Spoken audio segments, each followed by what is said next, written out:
कि हमने 3 कृषि कानूनों को वापस लेने का, रिपील करने का निर्णय लिया है। जैसे ही मोदी का राष्ट्र के नाम यह संदेश आया, नोएडा की फिल्म सिटी के स्टूडियो और न्यूज रूम में सन्नाटा छा गया। बड़े बड़े एंकर चिल्लाते हुए एक दूसरे से लिपट कर रोने लगे, हे बहन, यह तो बहुत बड़ा धोखा हो गया। हे भ्राता, क्या इसी दिन के लिए भाजपा की दलाली की थी? संपादकों के चेहरे म्लान पड़ गए कि पत्रकारिता के अपने प्यादों को क्या जवाब दूंगा। जिसे तुम जादूगर समझ रहे थे, उसने तुम्हें ठग लिया है। इसी महीने में हम 3 कृषि कानूनों को रिपील करने की संवैधानिक प्रक्रिया को पूरा कर देंगे। नमस्कार, आदाब, सत श्री अकाल, जय भीम, जोहार। मेरा नाम है नवीन कुमार। प्रधानमंत्री नरेंद्र मोदी ने तो कृषि कानून रद्द कर दिए, या कहिए उन्हें करने पड़े।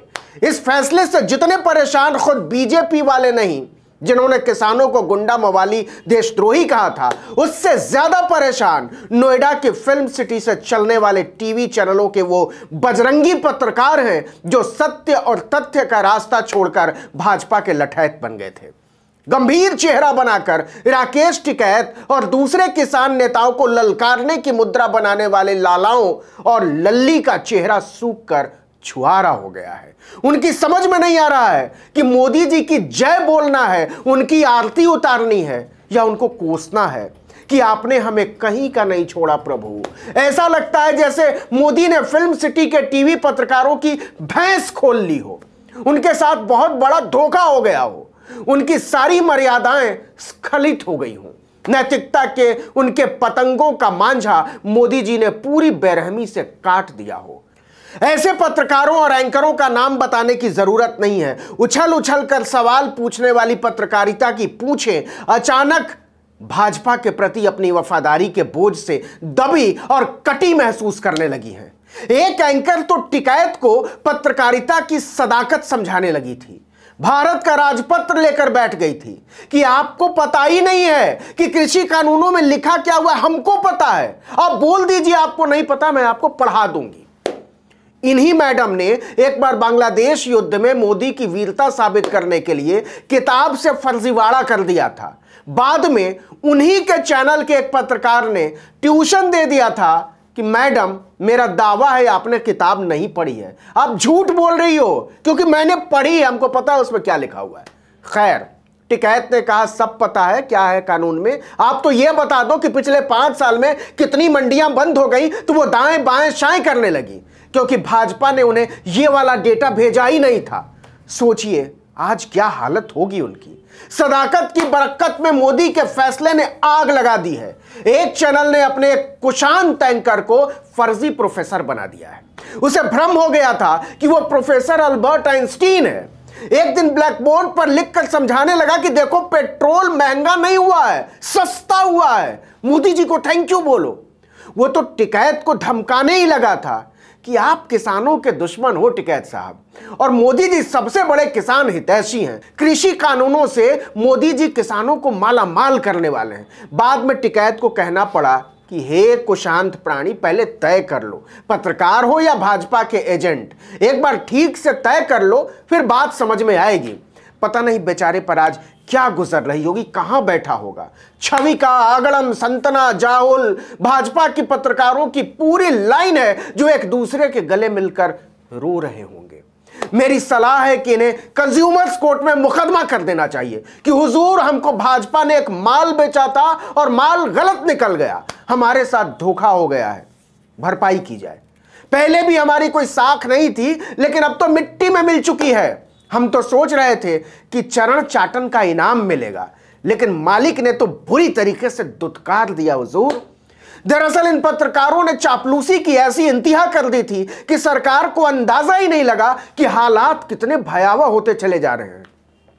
मोदी के पैरों तले से जमीन खिसकती जा रही थी और फिल्म सिटी वाले बांके छोरे करताल बजाए जा रहे थे कि मोदी मास्टर स्ट्रोक की फैक्ट्री है, खत्म ही नहीं होता। जोर से छींक भी देते हैं तो 2-4 मास्टर स्ट्रोक नाक के बाल के साथ बर्बाद हो जाते हैं।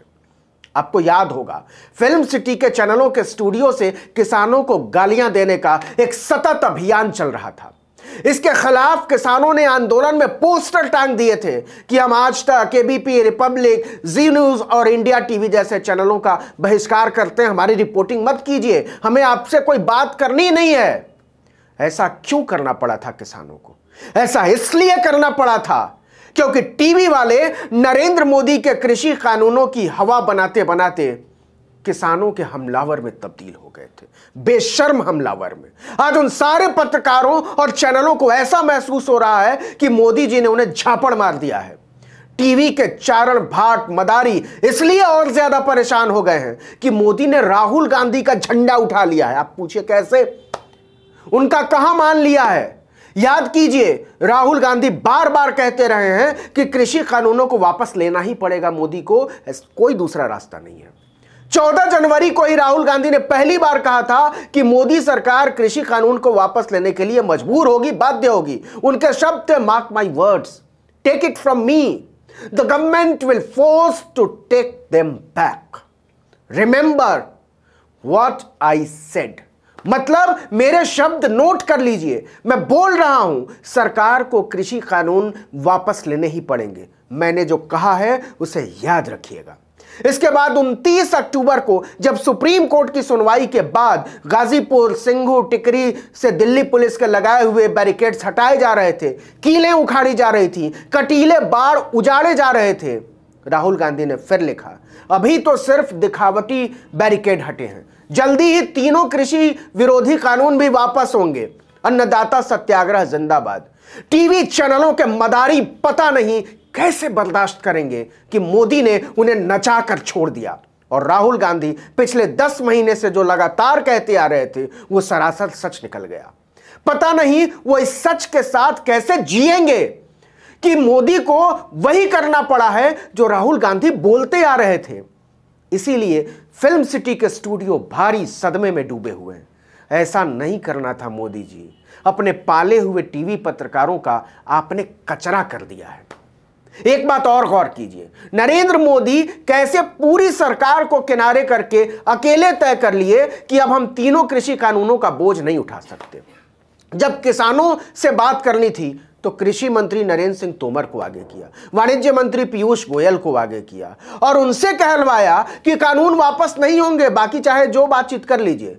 इस कानून के फायदे उनसे गिनवाए और जब वापस लेना हुआ तो खुद चुपचाप कानून वापस लेकर बैठ गए। किसी को हवा भी नहीं थी कि क्या होने जा रहा है। टीवी पत्रकारिता के फर्जी प्रोफेसरों और सदाकतों को भ्रम हो गया था कि मोदी जी पूरी बेशर्मी से उनका झंडा उठाने के एवज में अपना ही फैसला पलटने से पहले कम से कम कोई भूमिका तो बनाएंगे। सियाराम जी से अपील है कि पत्रकारिता के ऐसे भ्रष्ट प्रोफेसरों और सदाकतों को सद्बुद्धि दें।